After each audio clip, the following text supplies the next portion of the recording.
नमस्कार दोस्तों, स्वागत है आपका आपके अपने यूट्यूब चैनल ग्रेट पाठशाला में। जैसा कि आपको पता है हम लोग ज्योमेट्री पढ़ रहे हैं, ठीक है। ज्योमेट्री में आज हम पढ़ने वाले हैं आयत। आयत के बारे में जो जो इम्पोर्टेंट हमारे पॉइंट हो सकते हैं हम उन सबको कवर करेंगे, ठीक है।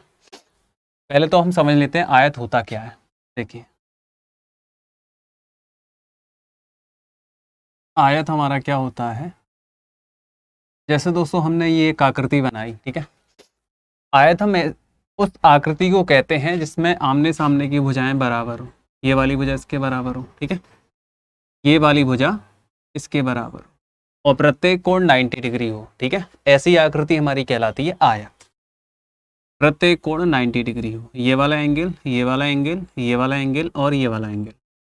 ऐसी आकृति को हम आयत बोलेंगे जिसमें आमने सामने की भुजाएं बराबर हों, ठीक है। समांतर भी हो सकती हैं और प्रत्येक कोण 90 डिग्री हो। ऐसी आकृति को हम कहते हैं आयत। जैसे ये मैंने एक आकृति बनाई, इसका नामकरण हमने कर दिया ABCD, ठीक है।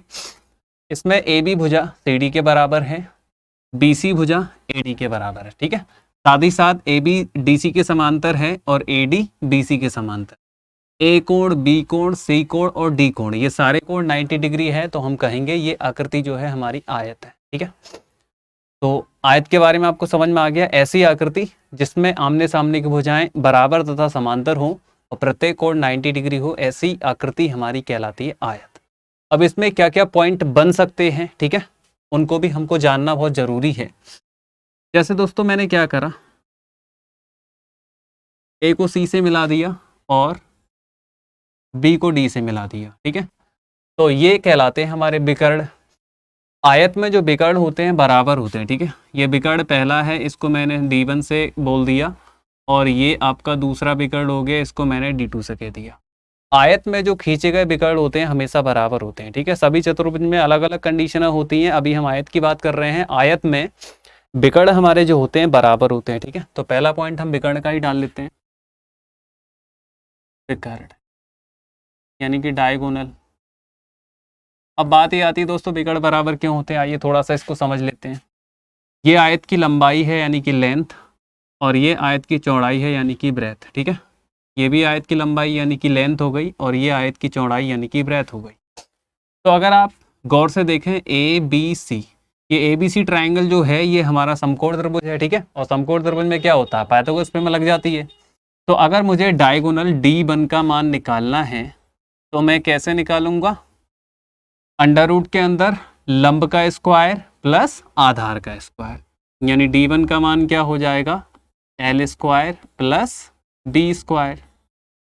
ऐसे ही अगर मैं ऊपर वाले त्रिभुज की बात करूं, ठीक है, ऊपर वाला त्रिभुज मेरा क्या होगा, ADC। इसमें ये वाला कोण 90 डिग्री बन रहा है, तो 90 डिग्री के सामने की भुजा जो आप देख रहे हो, ठीक है। ये दोस्तों ये वाला ये जो था ये D1 था, ठीक है।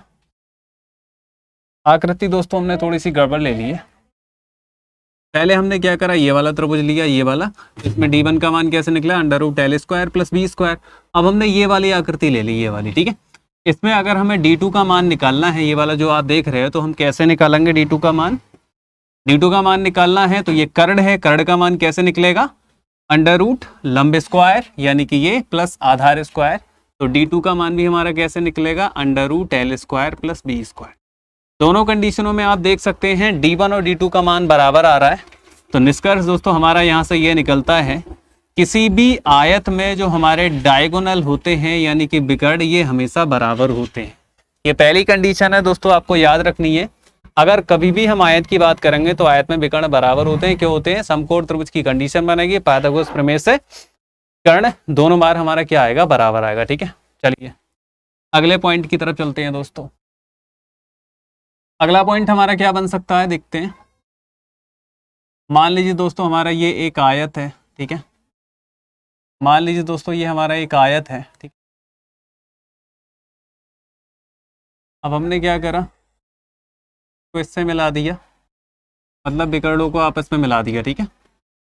A B C D। तो कंडीशन कुछ ये है, आयत के विकर्ण जो होते हैं एक दूसरे को समद्विभाजित करते हैं, यानी कि समान भागों में विभाजित करते हैं। जैसे कि दोस्तों ये वाला भाग जो होगा इसके बराबर होगा और ये वाला भाग जो होगा इसके बराबर होगा। अब क्यों होगा, बात ये आती है क्यों होगा, इस पर थोड़ी चर्चा कर लेते हैं, ठीक है। आयत के विकर्ण जो होते हैं एक दूसरे को क्या करते हैं, समद्विभाजित करते हैं, ठीक है। आयत के विकर्ण जो दोस्तों होते हैं एक दूसरे को समद्विभाजित करते हैं। क्यों करते हैं, चलिए इस पर फोकस कर लेते हैं, ठीक है। इसको दोस्तों ऐसे ही मैंने नाम दे दिया ओ, ठीक है। तो हमने क्या करा, त्रिभुज की बात कर रहे हैं, ए ओ बी, ए ओ बी। पहले तो दोस्तों मुझे ये बताओ, क्या ये वाला एंगल इसके बराबर होगा? आप कहोगे बिल्कुल होगा। क्यों होगा? क्योंकि मैंने अभी आपको बताया आयत में आमने सामने की भुजाएं क्या होती हैं, बराबर होती हैं, साथ ही साथ समांतर होती हैं। अब दो समांतर रेखाओं को जब एक तिरछी रेखा काटेगी तो ये वाला एंगल और ये वाला एंगल बराबर होगा। ऐसे ही ये वाला एंगल दोस्तों किसके बराबर होगा, इसके होगा।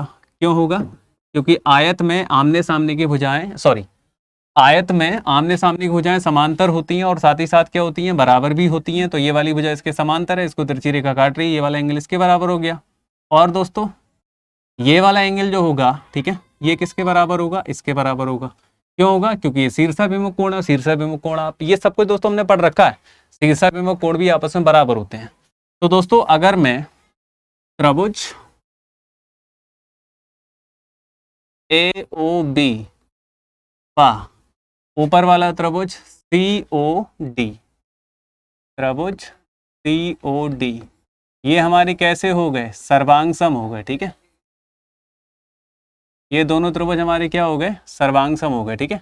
ये दोनों त्रिभुज दोस्तों हमारे क्या हो गए, सर्वांग सम हो गए।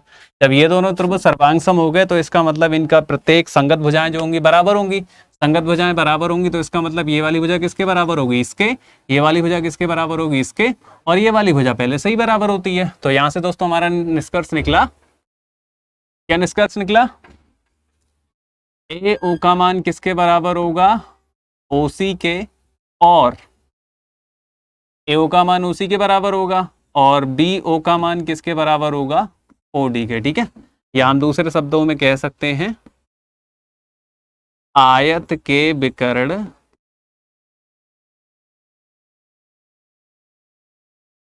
परस्पर समद्विभाजित, समद्विभाजित होते हैं, ठीक है। ये दोस्तों दूसरी बात होगी, बहुत इंपॉर्टेंट ये बातें हैं, ये आपको याद रखनी है, ठीक है। चलिए, आयत के विकर्ण बराबर होते हैं, साथ ही साथ समद्विभाजित भी होते हैं, ठीक है। तीसरी बात दोस्तों देखिए, तीसरी कंडीशन दोस्तों हमारी क्या बन सकती है, जैसे अगर दोस्तों ये हमारा एक आयत है ए बी सी डी, मैंने इसमें एक विकर्ण खींच दिया, ठीक है, कोई सा भी विकर्ण खींच दो, जैसे मैंने ये वाला एक विकर्ण खींच दिया डी बी। तो आयत में अगर आप एक विकर्ण खींच रहे हैं तो उससे आपकी आयत जो है दो त्रिभुजों में डिवाइड हो जाएगा। इन दोनों त्रिभुजों का जो एरिया होता है बराबर होता है, ठीक है।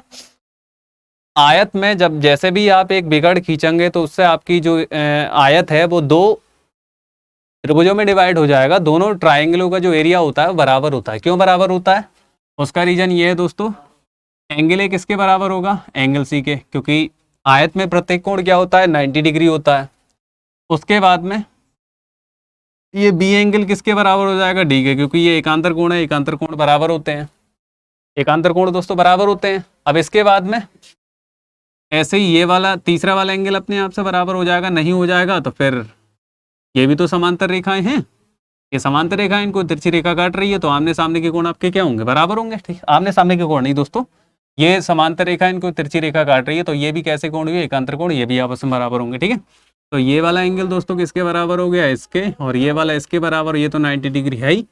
तो जब इस त्रिभुज के तीनों कोण इस त्रिभुज के तीनों कोणों के बराबर हो गए तो इसका मतलब ये वाला त्रिभुज, ये वाला त्रिभुज कैसा हो गया, सर्वांग सम हो गया। जब सर्वांग सम हो गया तो इनके एरिया क्या होंगे, बराबर होंगे, ठीक है।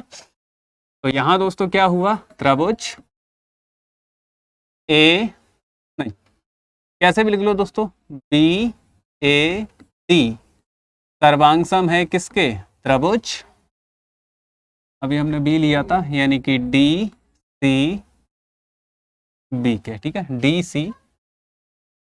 तो इसका मतलब दोस्तों ये हो गया, जब ये सर्वांग सम है तो इसीलिए एरिया ऑफ त्रिभुज BAD बराबर एरिया ऑफ त्रिभुज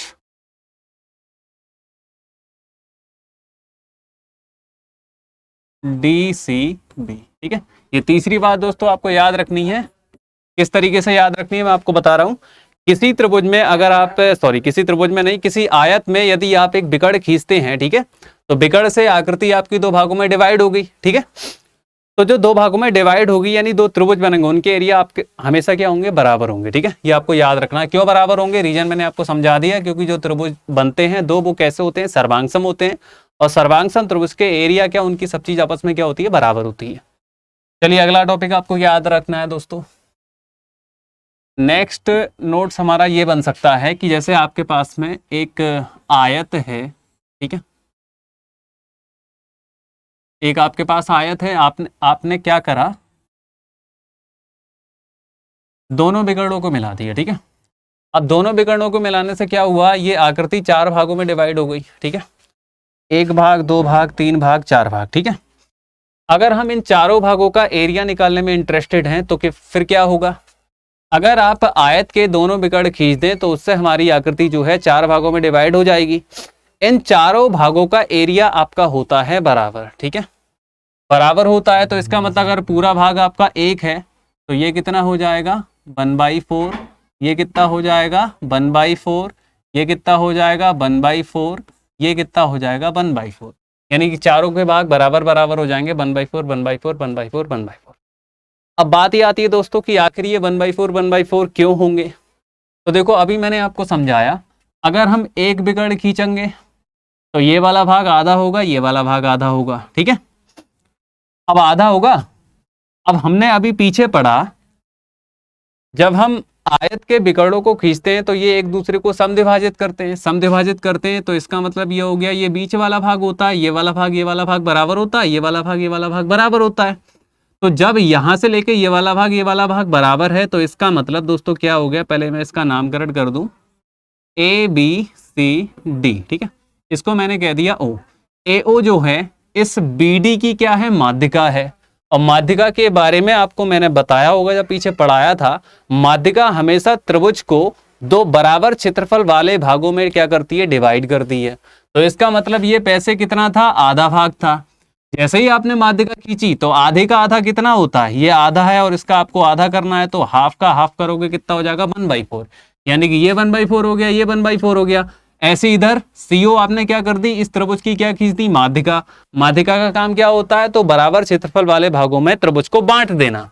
ये पूरा वैसे ही आधा था, और आधे का आप आधा करोगे तो 1/4 ये हो गया, 1/4 ये हो गया। ठीक है, तो इससे आपको दोस्तों याद क्या रखना है, त्रिभुज में जब भी आप क्या करोगे, त्रिभुज में जब भी आप किसी त्रिभुज में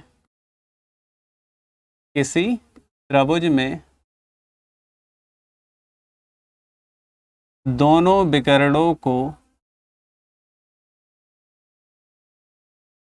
विकर्णों द्वारा बनी आकृति चार बराबर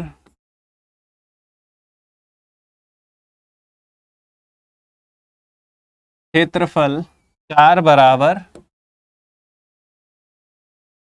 क्षेत्रफल वाले भागों में विभाजित होती है। ठीक है, विभाजित होती है। ठीक है, ये पॉइंट दोस्तों आपको याद रखना है। ठीक है, अगला पॉइंट दोस्तों हमारा क्या बन सकता है, चलिए इस पर बात कर लेते हैं। अभी 1 मिनट रुक जाइए दोस्तों।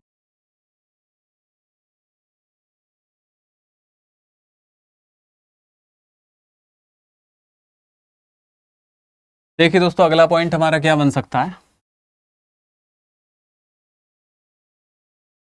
मान लीजिए दोस्तों हमारे पास ये क्या है, आयत है। ठीक है,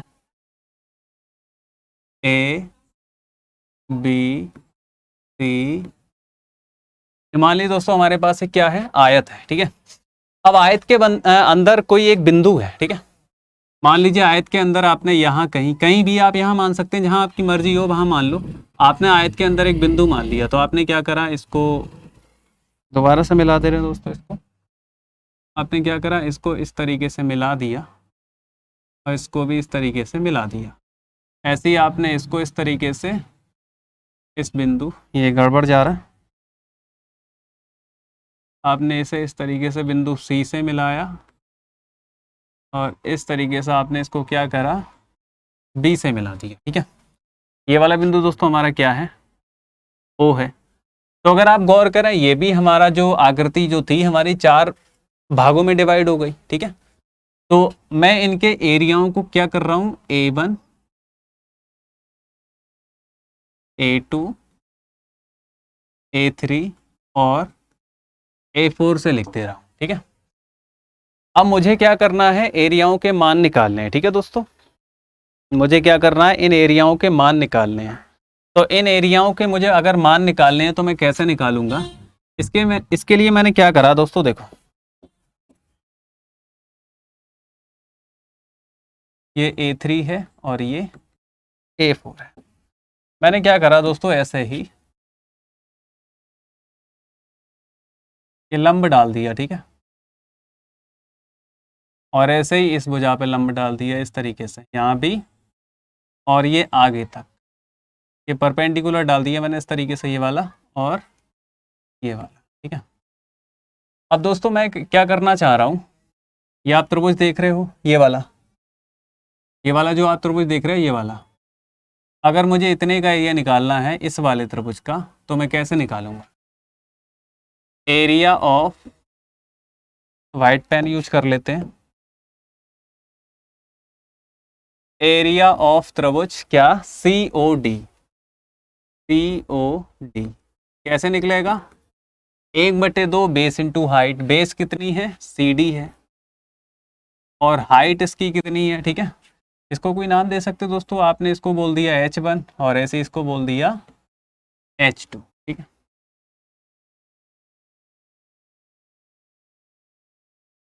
तो इसकी हाइट आपकी दोस्तों कितनी हो जाएगी, H1 हो जाएगी। ठीक है, और ये तो हमारी लेंथ है। ठीक है, ये लेंथ है, इसको हमने क्या कह दिया, L। नीचे वाली भी लेंथ है, ये भी हमारी क्या होगी, L होगी। और ये ब्रेथ है। ठीक है, ये कितनी हो जाएगी दोस्तों, हमारी D हो जाएगी। ठीक है दोस्तों, ऐसे ही नीचे वाले का एरिया हमने निकाला। ठीक है, ये हमारा दोस्तों किसका मान आया, A1 का आया है। ये ऊपर वाला एरिया A1 इस ट्राइंगल का एरिया है। ऐसे हम नीचे वाले ट्राइंगल का एरिया निकालना चाह रहे हैं A3 का। ठीक है, तो वो कैसे निकलेगा, इसको दोस्तों मैं सीधे A1 ही लिख दूँ, इसको दोस्तों मैं क्या लिख दूँ, सीधे सीधे A1 का मान ये हो जाएगा। ऐसे ही दोस्तों जब मैं A2 का मान निकालूंगा, सॉरी A2 का नहीं निकालूंगा, A3 का निकालूंगा। ठीक है, ये दोस्तों हमारा मान किसका है, A1 का है। A3 का मान निकालेंगे तो कैसे निकालेंगे, 1/2 बेस इसका कितना हुआ, AB। यहाँ पे दोस्तों और थोड़ा इसको सही करो, 1/2 CD का मान L है और H1 हमारा SI। 1/2 बेस कितना है, AB का मान कितना है, L, और हाइट इसकी कितनी है, H2।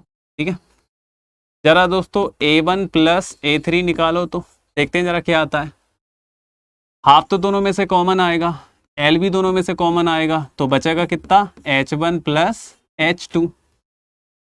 हाफ SI दोस्तों, L SI, इधर हमारा चल रहा है A1 प्लस A3, और H1 प्लस H2, H1 और H2 जोड़ोगे तो ये पूरा आएगा, और पूरी इसकी क्या है, ये इसकी है चौड़ाई यानी कि ब्रेथ। ठीक है, और 1/2 A1 प्लस A3, ये पूरा आयत है। आयत की दोस्तों, आयत का क्षेत्रफल क्या होता है, आयत का एरिया होता है लंबाई गुणा चौड़ाई।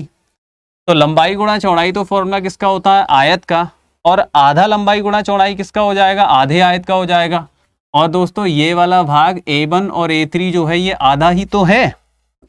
जब ये A1 और A3 हमारा आधा है, A1 और A3 जो है ये आधा क्षेत्रफल हो गया, इसका मतलब A2 A4 ये भी आधा होगा। तो A1 प्लस A3 जो है किसके बराबर होगा, A2 प्लस A4।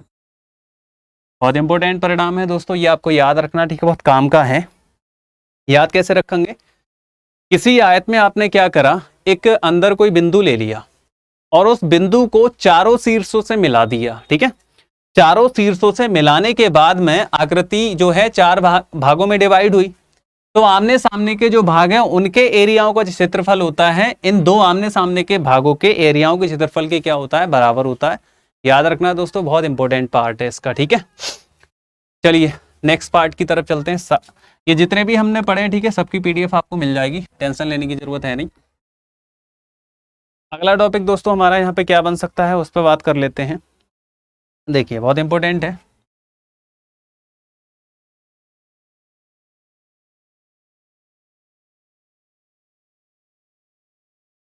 मान लीजिए दोस्तों हमारा ये क्या है, रेक्टेंगल है।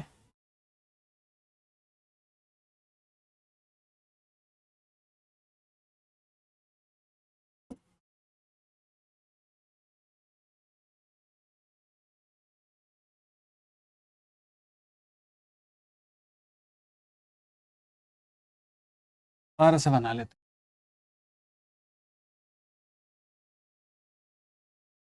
हैं। ये हमारा एक रेक्टेंगल है, ठीक। ये इसका विकर्ण सीधा सीधा खींचना है दोस्तों आपको। ये हमने क्या करा, इसका विकर्ण खींच दिया, ठीक है। विकर्ण खींचने के बाद में हमने क्या करा दोस्तों,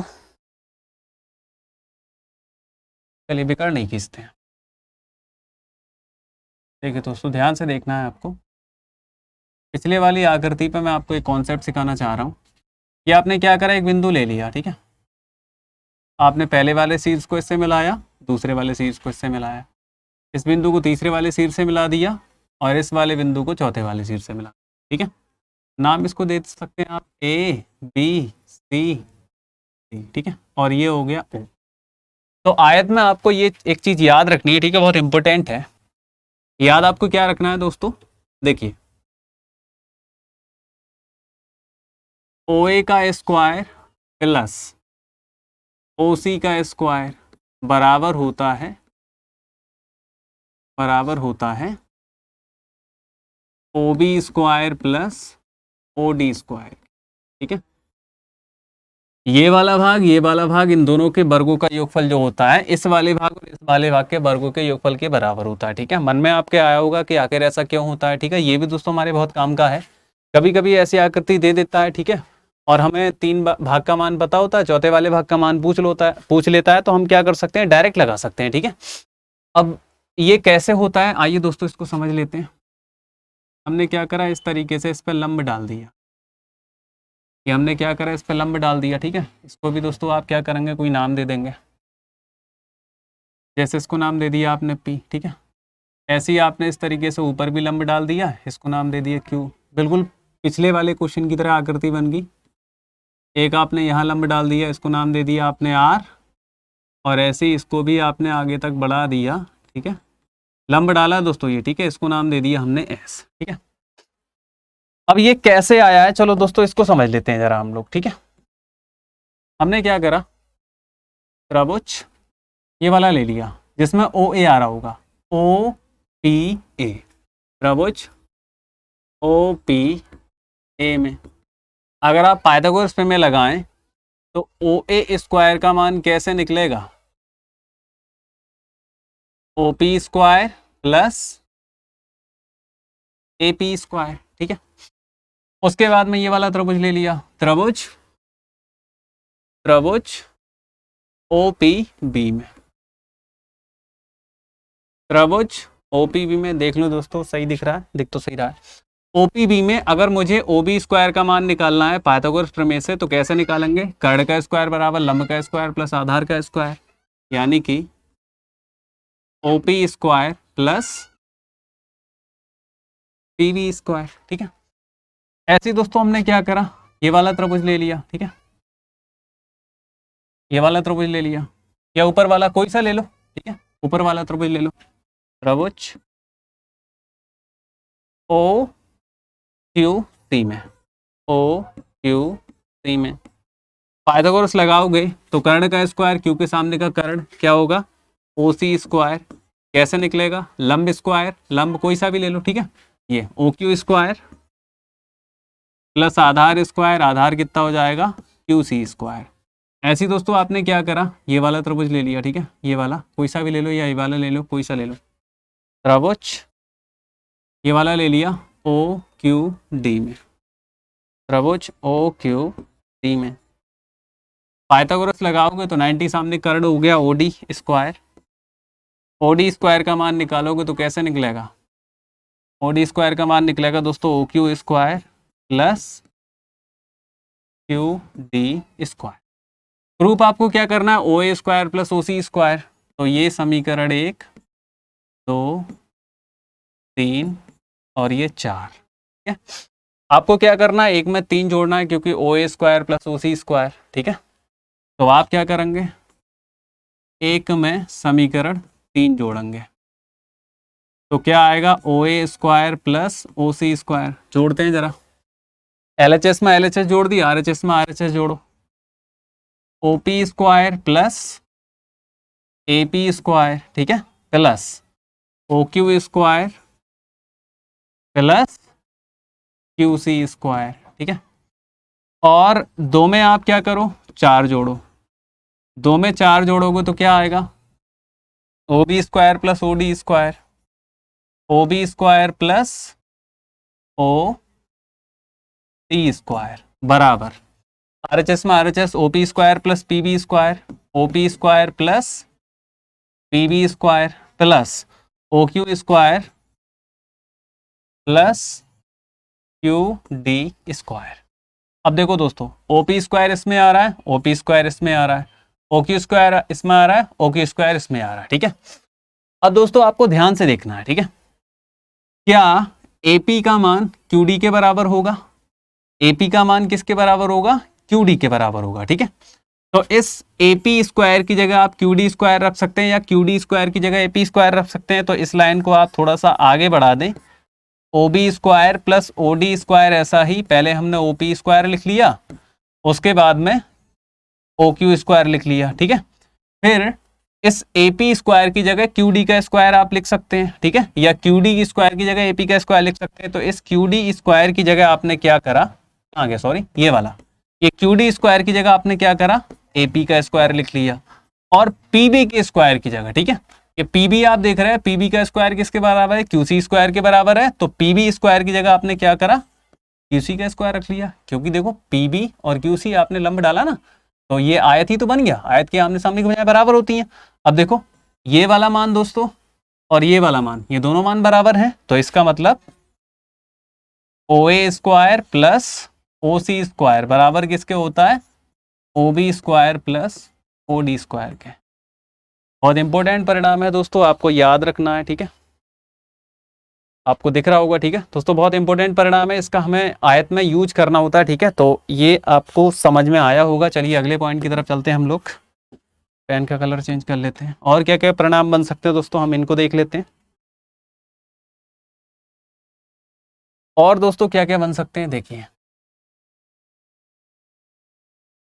मान लीजिए दोस्तों हमारे पास ये एक आयत है, ठीक है। मान लीजिए दोस्तों हमारे पास ये एक क्या है? आयत है। अब कंडीशन कुछ ऐसे करके है, आयत की भुजाओं के मध्य बिंदुओं को मिलाने से जो आकृति बनेगी वो किस तरीके की होगी, ठीक है, इस पर हमें बात करनी है। तो हमने इसको इससे मिला दिया, ठीक है, इसको इससे मिला दिया,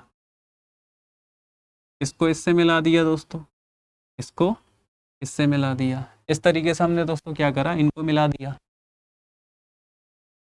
साथ ही साथ हमने ये वाला विकर्ण मिला दिया, ठीक है। और दोस्तों हमने क्या करा? विकर्ण मिला दिया, ठीक है। तो कंडीशन कुछ दोस्तों हमारी इस तरीके से है। आपसे वो ये पूछ रहा है कि आयत की, ये आयत है हमारा A B C D, ये दोस्तों हमारा आयत है, ठीक है। ये D है दोस्तों, ठीक है, ये हमारा आयत है। और ये आयत की हमने भुजाओं के मध्य बिंदुओं को मिला दिया। तो मध्य बिंदुओं को मिलाने से जो आकृति बनेगी वो आकृति क्या होगी? हमारा फोकस इस बात पे है, ठीक है। तो आकृति क्या होगी दोस्तों, इसको समझ लेते हैं। देखिए ये आयत का विकर्ण है, पहला विकर्ण, ठीक है। दूसरा विकर्ण, वैसे भी आयत के विकर्ण जो होते हैं आपस में बराबर होते हैं। तो ये हमारा आयत का विकर्ण है क्या? D। ये D है, ये वाला भी D होगा, ठीक है। अब अगर आप गौर से देखें, ये एक ट्राइंगल बन रहा है ए डी सी। डीसी का मध्य बिंदु आर है, एडी का मध्य बिंदु एस है, और मध्य बिंदुओं को हमने मिला दिया। और ये मैं आपको पिछले वाली जब मैंने क्लास पढ़ाई थी तब बताया था कि त्रिभुज की भुजाओं, दो भुजाओं के मध्य बिंदुओं को मिलाने से जो आपको रेखा मिलती है वो त्रिभुज की तीसरी भुजा के समांतर होती है, साथ ही साथ तीसरी भुजा की आधी होती है। तो इसका मतलब ये वाली भुजा जो है ये तीसरी भुजा के समांतर होगी, इसके डी के, और साथ ही साथ इसके आधी होगी, यानी ये वाली भुजा क्या हो जाएगी, d/2। सेम कंडीशन दोस्तों हमारी यहाँ लगेगी। ये भी हमारा एक त्रिभुज बन रहा है, मध्य बिंदुओं को हमने क्या करा, मिलाने से एक रेखा मिली। ये तीसरी वाली भुजा जो आप देख रहे हैं विकर्ण, इसके क्या होगी, समांतर, और साथ ही साथ इसकी क्या होगी, आधी। तो d का आधा क्या होगा, d/2 होगा। ऐसे ये वाली भुजा भी दोस्तों क्या होगी, समांतर और आधी, ठीक है, ये d की आधी होगी d/2। और ऐसे ही दोस्तों ये वाली भुजा समांतर और इसकी आधी, यानी क्या होगी, d/2। तो दोस्तों अगर आप ध्यान से देखें, ये जो हमारी बीच वाली आकृति बनी है इसकी चारों भुजाएं बराबर आई हैं, d/2 d/2 d/2 d/2। अब क्या ये वाला एंगल 90 डिग्री होगा, 90 डिग्री तो नहीं होगा। जब ये वाला एंगल 90 डिग्री होगा तो क्या हम इसको वर्ग कह सकते हैं, वर्ग नहीं कह सकते, ठीक है।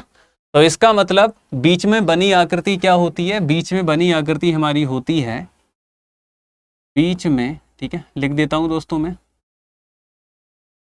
ऐसे लिख देता हूं, ठीक है।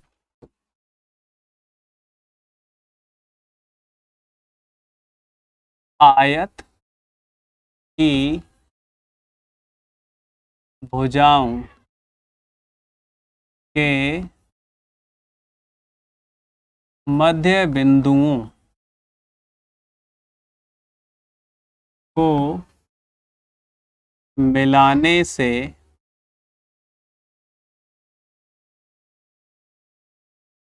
बनी आकृति या प्राप्त आकृति, ठीक है, बनी आकृति क्या होती है दोस्तों, समचतुर्भुज। और समचतुर्भुज क्यों होती है, क्योंकि चारों भुजाएं आप देख सकते हैं क्या आई हैं, बराबर आई हैं। तो बनी आकृति क्या होती है, समचतुर्भुज होती है। याद रखना दोस्तों, बहुत इंपॉर्टेंट कॉन्सेप्ट है, ठीक है। और क्या क्या बन सकते हैं दोस्तों, आइए इस पे भी चर्चा कर लेते हैं हम लोग।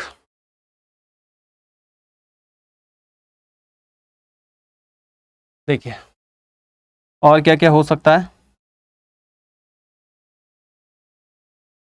मान लीजिए दोस्तों ये हमारे पास एक आयत है, ठीक, ए बी सी डी। आपसे कोई बोले कि क्या आयत के विकर्ण, सॉरी, क्या आयत के जब हम एक विकर्ण खींचते हैं, ठीक है, आयत का हमने एक विकर्ण खींच दिया, कोई से विकर्ण खींच दिया दोस्तों, मैंने ये वाला विकर्ण खींच दिया, ठीक है, आपकी मर्जी ये वाला विकर्ण खींच लो। तो आपसे ये पूछ रहा है कि आयत का विकर्ण खींचने पे जो कोण बनते हैं क्या वो एंगल बाइसेक्टर होते हैं, मतलब कोण समद्विभाजक होते हैं, ये हमको चेक करना है। देख लेते हैं। ये वाला एंगल दोस्तों किसके बराबर होगा, इसके बराबर होगा। ये वाला एंगल किसके बराबर होगा, ये वाला एंगल इसके बराबर होगा, क्योंकि आयत के आमने सामने की भुजाएं क्या होती हैं, समांतर होती हैं। समांतर रेखाओं को जब तिरछी रेखा काटती है तो ये वाला एंगल इसके बराबर, एकांतर कोण, ये वाला कोण इसके बराबर। तो आयत का जब हम विकर्ण खींचेंगे, ठीक है, एक विकर्ण कोई सा खींचे तो उससे बनने वाले कोण एंगल बाइसेक्टर तो नहीं होते। एंगल बाइसेक्टर क्या है, एंगल बाइसेक्टर नहीं है, ठीक है, क्योंकि ये वाला एंगल इसके बराबर है, ये वाला एंगल इसके बराबर है, तो ये इसके बराबर, ये इसके बराबर है, ये आपस में बराबर कहाँ हुए, आपस में बराबर नहीं हुए। इसका मतलब आयत का एक जब आप विकर्ण खींचेंगे तो बनने वाले कोण जो है एंगल बाइसेक्टर नहीं होंगे, ठीक है। ये दोस्तों आपको याद रखना है, ठीक है, ऐसे ही याद रख लेना, जो मैंने बताया वो लिख लेना। आयत का एक विकर्ण खींचने पर जो कोण बनते हैं वो एंगल बाइसेक्टर नहीं होते हैं। एक कंडीशन दोस्तों ये भी बन सकती है, क्या बन सकती है, ये इस तरीके से बनाया जा सकता है दोस्तों। ये एक आयत है, ठीक है, क्या करें, आयत के एंगल बाइसेक्टर खींचते हैं। जैसे मैंने क्या करा, एक इस तरीके से एंगल बाइसेक्टर खींचा और एक इस तरीके से एंगल बाइसेक्टर खींचा, ठीक? ऐसे ही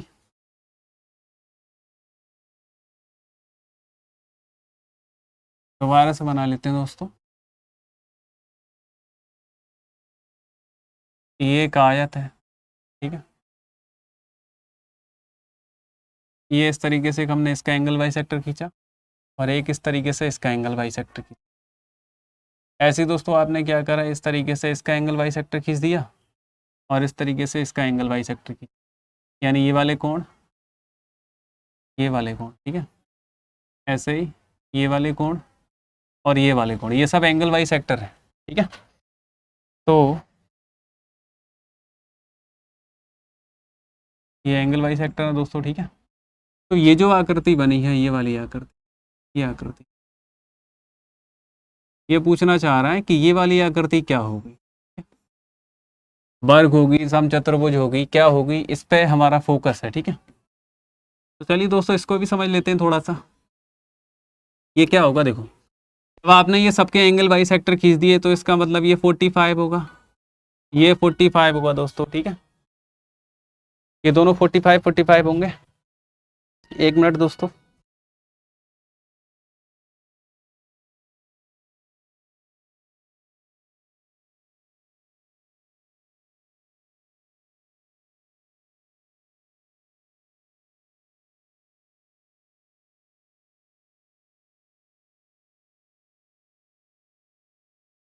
देखिए दोस्तों समझ आता हूँ।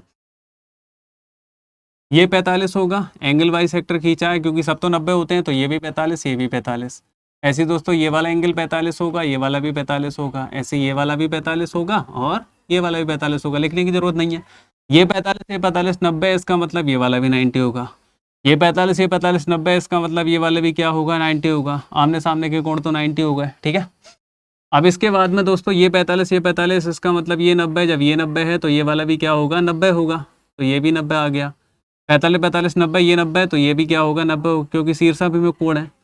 अब जब दोस्तों ये 90, 90, 90, 90 सब कोण 90, 90 डिग्री आ गए, तो इसका मतलब ये क्या बन गया, वर्ग बन गया। तो इसका मतलब दोस्तों ये हो गया कि आयत में अगर आप एंगल बाइसेक्टर खींचते हैं तो उससे जो आकृति बनेगी बीच में वो हमेशा आपकी क्या होगी, स्क्वायर होगी, यानी कि वर्ग होगी।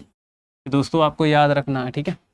तो आज की क्लास में दोस्तों हम इतना ही पढ़ेंगे, ठीक है। आगे हम और चतुर्भुज जो होंगे उनकी बात करेंगे, तो तब तक के लिए दोस्तों आप अपनी पढ़ाई जारी रखें, ठीक है। धन्यवाद।